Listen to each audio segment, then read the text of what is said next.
มันนี่ก็สมมติว่าสิมาหาแม่สิมาอยู่กับแม่สมมติว่าผัวคนใหม่นี่นี่อ๋อมันนี่ประตูมันมีลูกแม่ผมมีวันอยู่ตัวก็เป็นแบบนี้มันมีแต่โลกแต่ภัยแบบนี้มากกับสินักใจแม่มีวันอยู่เอาไปมาเลยก็ชิมมาเพิ่งแม่ก็บ่ได้เพิ่งผัวกับไอ้ที่เพิ่ง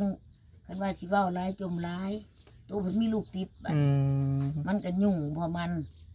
กันสิเว้าร้ายตัวก็มีลูกติดกันสิมาอยู่ในแม่แท้ๆก็แห้งสิอุกอ่างอีกบัดนี้เนาะอ่างบัดนี้ก็เลยจะเป็นก็ต้องทุนโอ้ยเนาะพี่น้องเอ้ยแล้วก็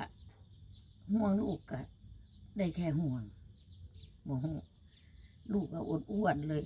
หน้าตามันแบบดีๆลูกสาวบัดมาได้กับคนนี้ก็เป็นอย่างนี้จอยเป็นวันที่ไปเลย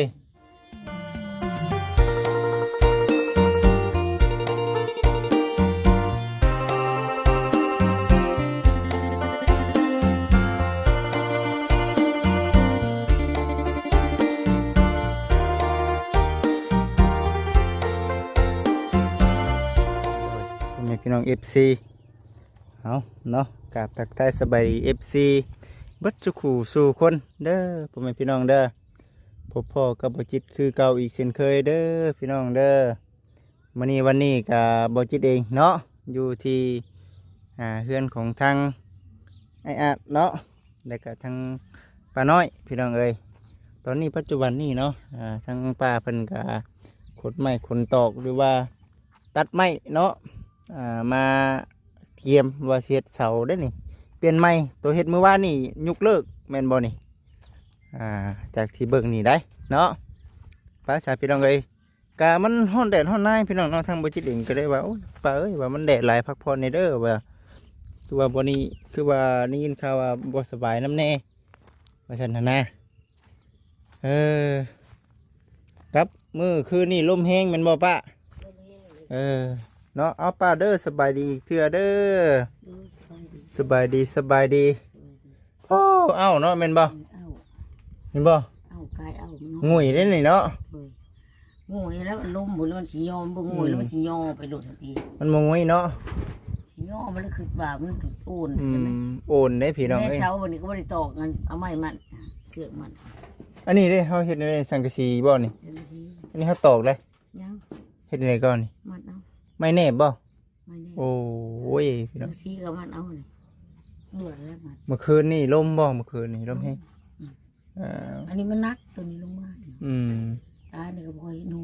นั่นแหละเฮาจังว่าพักผ่อนช้าว่นอนนอนพักผ่อนบ่ายจังซี่มันบ่ได้บ่ายอันนี้ฮะแต่11 โมงปลายขนาด11 โมงเด้นี่นี่11 โมงนี่12 โมง00นี่แม่นพุธ12 โมงตรงยังแดดเปียกๆเนาะแม่นก็บ่ได้ก็สิพักก่อนประมาณบ่ายก็สิออกพักก่อนเนาะมันบ่ไหวแล้วพี่น้องเอ้ยกินยาเลยอย่างมันกินยาผู้เป็นน้องก็ยังบ่ไหวเลยบ่ไหวแล้วมันมาบอกมันมามันก็สิบ่ไหวเลยคันมันไหวมันมาแล้วแม่นบ่ไหวแล้วพี่น้องเอ้ยเนาะเว้นอันก็สินอนซะก่อนนอนไปบ่มันเป็นน้ำมันเฮามัน 3-4 มื้อมันบ่ได้พักน้ำแน่แหละเนาะค่อยเฮ็ดไปพอกับเด็ดแห้มันก็จนไข่เฮ็ดไปเนาะนี่แต่กี้เสียงว่าวมันได้เป็นอะไรเริ่มเป็นไข่มันมื้อนี้มันนักลงเริ่มเป็นไข่เป็นนาวเด้อพี่น้องเอ้ยเนาะอันนี้ขนมาเมื่อใดนี่ขนมาเมื่อวานนี่บ่มื้อซื่อนี่บ่เมื่อวานนี่พากันขนมาพี่น้องเอ้ยขนมาเกียมคันว่าสิมั่งมามันบ่ทันเนาะเอาไปมาบัดว่าเฮ็ดใหม่อยู่หากตัวนั้นสิมั่นใจกว่าเฮ็ดใหม่มันกว่าเก่านี่เฮ็ดใหม่แต่ว่าเสาเฮามันบ่มีเนาะเพราะว่าอาศัยตัวนั้นสิมั่งมาคันมั่งพยันบ่ทันบัดนี้คันมีเสาใหม่ก็ยังไข่บัดเอาเสาตัวนี้มันผลบ่รอดบัดนี้แล้วก็ต้องได้มั่งมาเทื่อละห้องโอ้สิได้สังกะสีกับสังกะสีเก่านี่บ่นี่เอาเสียตัวเก่านั่นแหละมันบ่มีเด้เลยพี่น้องเอ้ยเอาแม่นเล่าใช่มั้ยจักหาแม่นบ่ครับแม่นแหละน่ะเนาะเด้แม่นแล้วมันย่างมาสินอนเทื่อตัวนั้นแล้วคืออย่างในนั้นเนาะ ย่างก็เป็นนั่นแหละกระจุกนั่นแหละได้ โอ้ ย่างก็เป็นนั่น อืม แต่มันบ่หันนะนะมันย่างก็กระจุได้ ไปนอนเถียงนั่นบ่ มันนอนเทียงตัวนั้นแหละนะ แต่เก่าเราไปนอนอยู่บ่ มันนอนเล่นเย็นนี่แหละ นอนเย็นๆบ่อ๋อ คันเอ้ยนอนตัวนี้มันก็บ่มาใกล้ได้มันก็นอนอยู่ อืม มันแต่มันก็มามันเฮาอีมันได้เห็นเฮาเฮ็ดมันก็ย่างมา อืม ปัญญามพักผ่อนมันก็ไปพักอยู่ตรงนั้น โดยย่างแบบว่ามือซื้อลงเนาะ มือซื้อลงมันก็นี่อย่างนี้ดิ บ่ขออนุญาตนำแบบว่ากรรมพันธุ์บ่เคยบ่ บ่เคยมีบ่เคยเป็น บ่เคยเป็นบ่ บ่เคยเป็นมันก็หาเป็นนี่แหละ โอ้ เป็นประมาณมันว่าได้4 ปีมันว่า 4 ปีเนาะ ว่า4 ปีสิกลัวและ4 ปี 4 ปีบัดเฮาเฮ็ดหันเฮ็ดนี่มันสิสบายบ่ 4 ปียังแต่ตอนแต่ตอนป้าไปกรีดยางอยู่เวียงจันทน์แล้วมันมา มันก็กลาย4 ปีแล้วลูกหลานเนี่ยลูกของลูกสาวอยู่ปักซองเนี่ยอยู่ใน9 ปีเลย โอ้ แต่มันมา ตอนมันมาตอนหันนั้นปักต้อมฮะก็ได้3 ปี2 ปีปลายประมาณนี้แหละ เดี๋ยวนี้ปักต้อม9 ปี10 ปีย่างเขานี่แหละ โอ้โอ้ มันมานี่ แล้ววันนี้ไปกรีดยางอยู่เวียงแล้วมันไปหาอยู่เวียงจันทน์ผู้เป็นเอื้อยมันนี่ โดย แต่มันบริษัท บริษัทเนาะตอนนั้น มันบริษัทแล้วนี่มานี่บัดมันไปแล้วมันกลับมานี่บักต้อมมันได้อันนั้น ตอนนี้มันได้10 ปีเลย ด่านหันบ่ แม่นอยู่ปักซองนะลูกสาวอยู่ปักซองอะวันนี้มันได้10 ปีเดียวนี่แหละบักต้อมหรือว่ามันไปเลยไปเฮิงอยู่แต่ว่ามันห่างหากับเป็น4 ปีบอกเลยจังได้ครับบริษัทสอมันมาเลยเห็นมันสั่นแล้วนี่ก็บริษัทมันนะ อืมเป็นในนี่เนาะครับบ่แม่นกรรมพันธุ์พี่น้อง เห็น เนาะ มันขี่รถมอเตอร์ไซค์มันขี่ตอนมันมาบางหันน่ะ โอ้บัดนี้บ่ได้เลย บ่ได้มันก็บ่กล้าขี่เลย อืมแข้งขาเนาะมือสั่นมันบ่กล้าเสี่ยงแล้วพี่น้องเอ้ยเนาะ อืม ออกไปข้างนอกอยู่แถวในบ้านพุ่นคือสิบ่กล้าไปเบิ่งนี่เนาะ มันบ่ไปแต่ชวนมันขี่สอนมันยังบ่ไปมันก็บ่มันใจ แล้วมาช่วงแรกๆแล้วเฮ็ดได้ซะมา เชื่อแรกมัน แต่มันก็มามันก็โทรให้ไปรับมัน โทรให้ไปรับในใดย่างมา ไปรับแล้วก็ขี่สำล้อจ่ายสำล้อให้มันขี่สำล้อมา จ้างสำล้อมาอยู่พี่ ก็ตามเขามา อืม เขาบ่จักแล้วก็ตามเขามา อืมจากบ้านไปถึงเติบบ่ มันฮะ แม่ โอ้ยก็หึงนี่เนาะมันมาหาก็2-3 เทื่อหังมาเทื่อหนึงก็เป็น10 ปีจังมาเทื่อหนึง7-8 ปีจังมาเทื่อหนึงอันนี้หึงแล้วมันไปสุดนี่ อืม มันมาแต่ตอน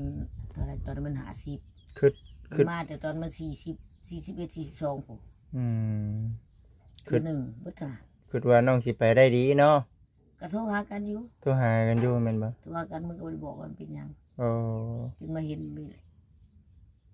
นนี่มันก็วันเป็นไข้ เป็นไข้ติ เป็นไข้แล้วก็คนก็สั้นขึ้นมาที่แรกมันขึ้นดิ้วก้อยมันว่า อ่า วันนี้มันก็บอกว่าหางเรื่องมันเจาะหลังเจาะหยังแต่หลายปีพุ่นเห็นมันเจาะเห็นเขาเจาะแนมเบิ่งทางหลังเวลามันแก้เสืออำนาจแนมเบิ่งมันเห็นมันเป็นหู เป็นวันดิ เป็นวันแล้วมันก็เป็นแบบห้อยแพ้มันสียุ่มเขาเนาะ โอ้ ห้อยแพ้เก่ามันก็สียุ่มเขาก็เห็นเป็นวันแบบนี้ เวลามันแก่เสือมันสิไปอาบน้ำแล้วเขาแนมทางหลังมันแบบนี้เขาก็ไปถามอีก โอ้ เห็นทางหลังสปูมือนี่แหละมันเป็นหวัดอยู่นี่ช่วงนี้แต่ได้ยินแต่มันเว่าให้พังไงดิก็ไปถามสอไม่ได้ มันว่าเขาเจาะหลังมันว่าเขาเอาน้ำนองออกเขาออกทางหลังพี่ได้เอื่อยมันว่าในนี้ก็พอได้ถามสอมันเว่าให้พังแล้วก็พังแล้วก็เห็นเขาเจาะทางนี้แต่เขาดูดเอาสลิงดูดนองออกมันว่า คือเป็นอย่างนั้นเนาะ มันเป็นแบบว่า เป็นผีไปยังทางในเหมือนเนาะแล้วก็มันเป็นไข่ แต่ลูกเมียเพิ่นนี่เป็นไดลูกเมียเพิ่นเคยมาหาเจ้าอยู่ บ่ บ่ มามีแต่ป้าไปหา บ่บ้านไหนก็ บ้านสนามไส้เฮ้ย เมียเพิ่นนะลูกเมียน่ะเออ เขาก็มีคนใหม่แล้วเขาได้ลูกเสียคนแล้ว โอ้เพิ่นมีแล้วเนาะเพิ่นมีใหม่แล้ว โอ้มันป้าก็ตั้งแต่วางประมาณมันก็สิเอาเมียนี่ประมาณ15-16ประมาณนี้แหละ ช่วงไปอย่าห่างกันเนาะ แม่น อืม แล้ววันนี้เลยช่วงมาตอนหันกะเขาเลิกกัน แต่ว่าบ่ได้มีลูกว่ามีอยู่ มีคนนึงผู้หญิง ผู้หญิง ก็ไปหาร้านนั่นแหละ อ๋อประมาณจักปีแล้วลูกเพิ่นนี่ ลูกหับประมาณ20 ปลายแล้วมันก็มีครอบครัวแล้ว มีคือกันแล้ว มีครอบครัวอยู่บ้านคนแขกมาเหมาเขาดิ อืม แล้วมันก็บ่สนดอกลูกมันก็ได้ อยู่เนาะไปเลยเด้ครอบครัวแตกแยกไปเลย มัน เด้ ก็เพราะว่ามันลูกมันเลิกกันกับลูกมันก็ประมาณได้2 ปีหรือว่าปีปลายประมาณ ยังน้อยอยู่เนาะ แม่นคันวันนี้ก็เลิกกันไปอ่ะแต่ว่าเนาะมันก็ตามคนต่างยังหนุ่มมันก็บ่ได้ติดต่อหากันเลยตะกี้ก็บ่มีโทรศัพท์เป็นบ่ได้ อืม มันก็ความบ่เข้าใจเนาะก็บ่ติแต่ไผสิสอนน้องได้ก็บ่มีแต่สอนดอกเรื่องของมื้อนี้แล้วแต่คือชีวิตของป้านี่คือกัน เป็นได้อันนี้น่ะชีวิตของป้าก็ ครอบครัวเริ่มต้นแรกๆเลยเนาะคือทั้งป่า ก็ นี่ มีครอบครัวเนาะ แม่น มีครอบครัวก็เสียชีวิต เสียเนาะ เสียชีวิตคนบันดงดงไม้เฮือนหินนี่แหละ โอ้ แล้วก็ไปอยู่พุ่น ดอกไม้พุ่นโอ้ไกลดินี่เนาะ ไปอยู่พุ่นแล้วก็ไปอยู่จักปีได้3 ปีแล้วก็เสีย เพิ่นเสียแล้วเฮ็ดได้มากลับมาก ลับมาก็ไปทำงานเลยนะ เออยังบ่ได้มีลูก อยู่พี่2 ปี อ๋อ 2 ปี3 ปีพี่แล้วก็ไปอยู่บันดงดงไม้ก็ประมาณ2 ปี อืม มัน5-6 ปีนี่แหละบัดนี้ก็เพิ่นเสียแล้วก็อยู่น้ำปูน้ำยาเลย เอา ก็บ่อยู่น้ำปูน้ำยาหรอกปูยังแต่ปูยาก็เสีย โอ้ ไปอยู่พุ่นน่ะ อืม แล้วก็ผู้ที่เพิ่นเสียแล้วก็ลูกก็ยังน้อยเลย มีลูกแล้ว มีลูกแล้ว อ๋อ แล้วก็ไปทำงาน โดย ป้าลูกกับน้ำป้า โดย มาไปแล้วก็ป้าก็ว่าผู้หญิงเลี้ยงเบี้ยเกลือให้ก็หอบไปลูกไปน้ เอาไปไทยน้ ำไปไทยน้ำหรือจังหวัดเต็มอยู่คนเบิดแล้วมีผู้หญิงคนหนึ่งมานะมันอยู่ปากซองก็มีครอบครัวอยู่ปากซอง ำเอา มาแต่ไทยแล้วก็มีครอบครัวอยู่ปากซองก็เป็นสาวเลยลูกก็มาแล้วลูกก็มาลูกก็ไปมีครอบครัวอยู่ปากซอง เขาก็มีครอบครัวเขาอื่นแล้วเนาะ อืมจะโทษกันอยู่บ่เดี๋ยวนี้ โอ้ อืม ก็ว่างที่ทำเหมือนกันแต่ลูกก็ซอยบ่ได้นะแบบว่า เขาก็มีครอบครัวแล้วก็แบบมันก็มีลูกกับผัวก่อนคนหนึ่ง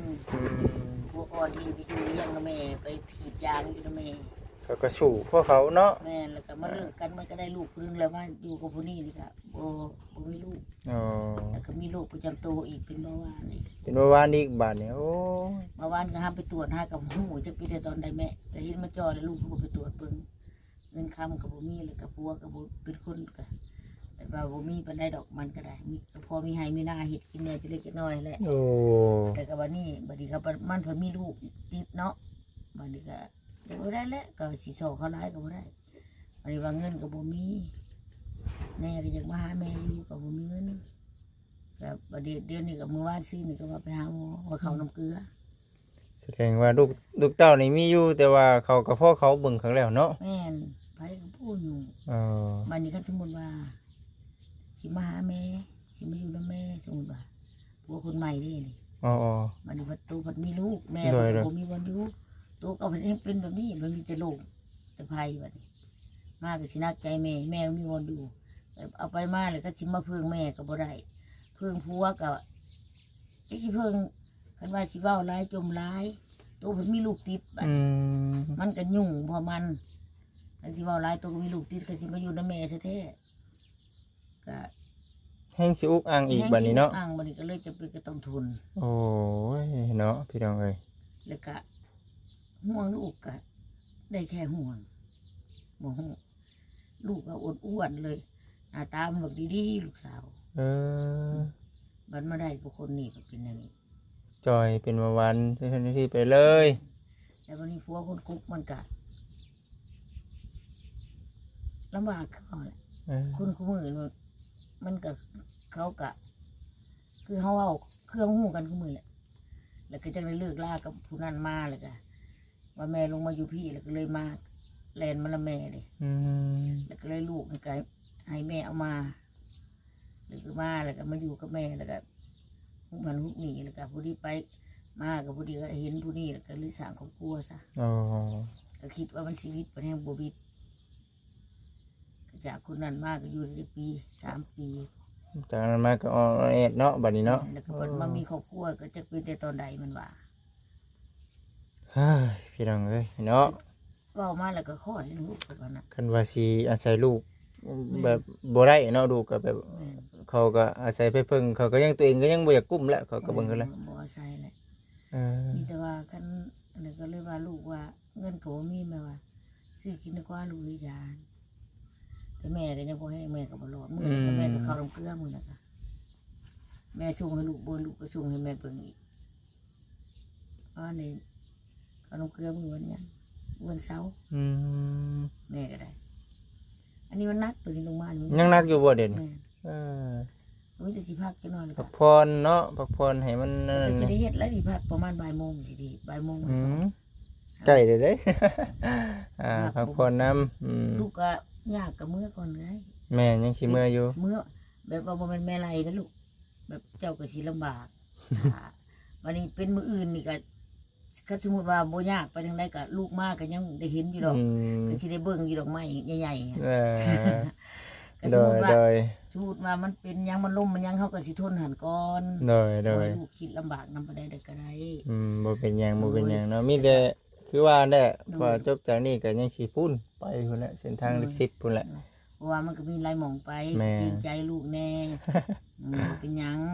เออ แต่คันว่าบ่ได้เฮ็ดมื้อนี้ก็แม่สิคึงไว้เด้ อืม คึงไว้มื้ออื่นก็จักว่าสิได้มาซอยเอาเสาขึ้นคันว่าลูกมา เออ บ่ยากปานใด ทาง ก็ ไปเนาะเบิ่งไป สิได้ซอยแม่เอาเสาขึ้นซอยแน่มื้ออื่นขึ้นมา เสาอันนี้คือเกียมบ่เกียมเสา เกียม เสาบดบ่เจ้าพันธุ์น่ะ เสาบ่แม่สิเอาเฮ็ดไม้แบบนี้เด้ อืม อันชุมนั้นสิเอาเฮ็ดไม้แบบนี้แหละเสาแบบนี้ยังสิมาอยู่เพราะว่าสั่งให้มันเอามาให้แบบอันเบาผู้มาตัดอันนี้เด้ อืม มันก็เอาสิมาให้เจ้าเอื้อยก็มันสิซอยอยู่มันว่า เสาไม้บ่ เสาไม้แบบนี้แหละ โอ้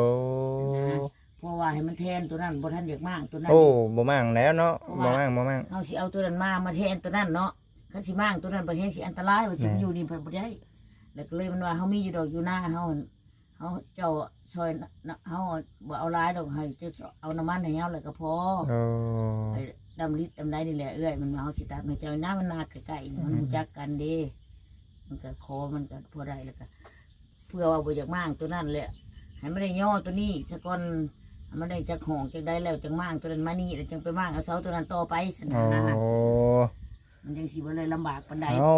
มั่งพุ่นว่าเฮ็ดบ่แล้วบัดบ่ได้มีบ่นอนนะบัดนี้ได้เนาะ แม่น อืม เพราะว่าคันเอาตัวนี้มันบ่ได้ตอกตัวนั้น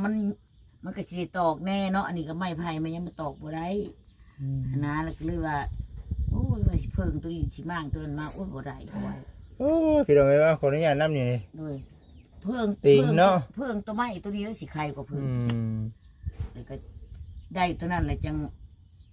มางมาให้มันโตไปอีกให้มันซ้ำตัวนั้นแล้วก็จังสิโอเค โดย ตัวนี้บ่ต้องเพิ่งมันซะ ไปเฮ็ดข้าวไก่ แต่อันนี้ก็ได้เนาะ เฮ็ดข้อไก่บาด พอได้แต่ส้นห่มเด้อพี่น้องเด้อเนาะอันนี้เนาะ ส่วหุ่มแล้วลมจักหน่อยหนึงก็บ่ได้วือว่า เสาเพิ่นเสาน้อยๆนึงดอกพี่น้องเอ้ย แม่ เนาะ ก็ว่าเอาขึ้นดอกลูก อืม แต่ว่ามันน้อยก็ให้ผู้ชายมันแหน่นซำตัวนั้นเนาะ โดย ตัวนั้นถ้ามันแหน่นทั้งพื้นมันแหน่นมันยากอยู่แต่ตัวนี้ไม่มันหักหมดแล้วตัวนี้หั่น อ๋อ ตัวนั้นน่ะแหน่นทั้งพื้นหั่นมั่นใจ ตอนนั้นทางพื้นมันแน่นแต่ว่าหลังคามันอยากปิ้วเนาะ แม่น อืม แล้วก็เลยว่าเสียไซให้มันได้แหน่นคือตัวนั้นซะ อืม ตัวนี้นี่บ่ไซขึ้นแล้วก็สิได้มางออกอืม แล้วพี่น้องเอ้ยเนาะพังเบิ่งไปเนาะพังเบิ่งไปซั่น อ้าวขโมยขอบใจ ไปพุ่นแหละอยู่ดีมีแห้งพุ่นแหละเดี๋ยวสิออกไปหากินข้าวกินน้ำไปเวียกต่อก่อน เลย อ่า ขโมยขอบใจหลายๆเด้อ แม่นแม่นแม่น คนสิได้มาเบิ่งมาแย่งเด้อ เออ อืม โดยโดยโดย ทางนี้ก็เว้าก็พิษถึกๆคือว่าแล้วเนาะก็ อืม บ่สำบายแน่ก็เฮ็ดเวียกหลายแน่ เอาพักผ่อนในไลน์เด้อโอเคเอามาสบายดีสบายดีสบายดีพี่น้องเอ้ยเอาคือสิประมาณนี้แหละพี่น้องเอ้ยมื้อนี้ก็ได้เนาะมาเยี่ยมมายามเนาะทั้งป้าน้อยเพิ่นก็ถือว่าอยู่นี่เนาะนี่ได้พากันเฮ็ดเมื่อวานนี่พี่น้องเอ้ยเนาะก็ถือว่าเปลี่ยนแผนใหม่ว่าซั่นเด้เพิ่นว่าเฮ็ดเอาตัวไม้แข็งๆพุ่นบัดนี้ก็ได้เนาะตัวนี้น่ะมันล้มพี่น้องเนาะล้มเอาบ่อยู่ตัวนี้น่ะเด้อพี่น้องเด้อเนาะเอาบ่อยู่นี่เด้เด้อไปซะพี่น้องเอ้ยมีแต่ว่าพุ่นแหละเดี๋ยวมื้อหน้ามื้อในบ่จิตเองสิมาเยี่ยมมายามเนาะสำหรับมื้อนี้วันนี้ก็คือผมให้พี่น้อง FC เห็นนี่แหละเด้อพี่น้องเด้อยังอัน บ่สบายเนาะทั้งสองพี่น้องเพิ่นก็ได้บุกเวียกบุกงานถือว่าโอ้จากที่พังเบิ่งสองพี่น้องเพิ่นเว้านี่ถือว่าแต่ละคนนี่ก็ลำบากพอสมควรเด้อพี่น้องเด้อเนาะพระสันพ่อแม่พี่น้อง FC ทางบ่จิตเองก็สิได้ขอตัวจบคลิปก่อนฝากพ่อแม่พี่น้อง FC ทุกท่านเป็นกำลังใจให้บ่จิตในเด้อพี่น้องเด้อสิได้ขอตัวออกไปเวียกก็ต่อก่อนบัดนี้ก็ได้